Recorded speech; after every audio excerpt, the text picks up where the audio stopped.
BingX, a trusted global crypto exchange. Trade spot, futures, or copy top traders easily. Sign up via the link or referral code to get 30 USDT instantly, plus up to 1,500 USDT in bonuses for verification, deposit, and trading. Cameroon is heading to the polls this Sunday for a presidential election that sees 92-year-old Paul Biya, the world's oldest head of state, poised to secure an unprecedented eighth term in power.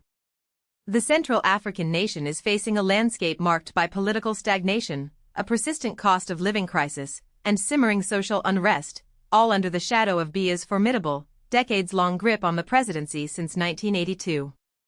His iron-fisted rule has seen generations of Cameroonians grow up knowing no other leader.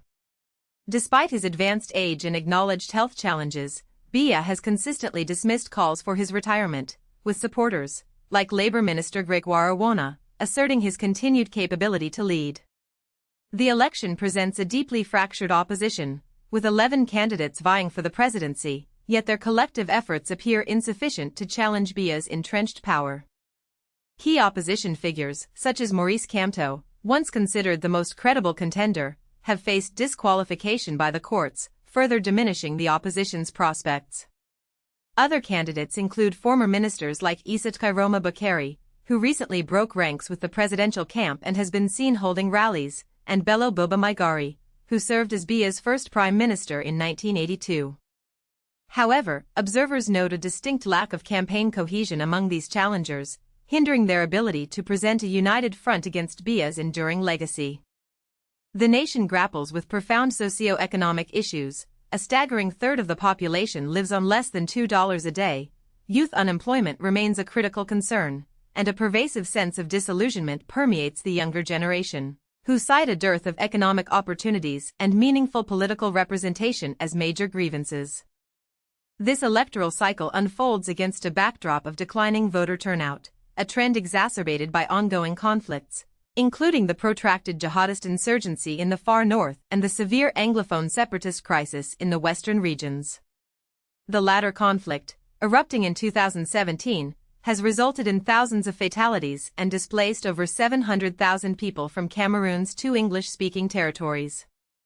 Activists, like Kawala of the Cameroon People's Party, have voiced strong opposition to elections being held without guarantees for citizen security, particularly in the conflict-stricken northwest and southwest regions, often referred to as #NoSo. The government's response to the Anglophone crisis has drawn criticism for its heavy-handedness, leading to widespread feelings of marginalization among residents and fueling calls for a boycott of the vote. Paul Biya, a figure rarely seen in public, recently held his inaugural and sole campaign rally in Marua, the far north town. During this event, he pledged to enhance security, tackle youth unemployment, and improve infrastructure and social services. He acknowledged the concerns and unfulfilled expectations of the populace, stating, "Based on my own experience, I can assure you that these problems are not insurmountable." This election cycle has been marked by unusually direct appeals for Biya to step down.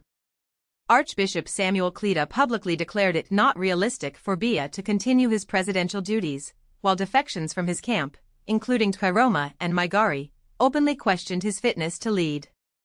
Even Biya's 27-year-old daughter, Brenda Biya, made a highly publicized, albeit later recanted, statement on TikTok, suggesting her father had caused widespread suffering and urging Cameroonians not to vote for him.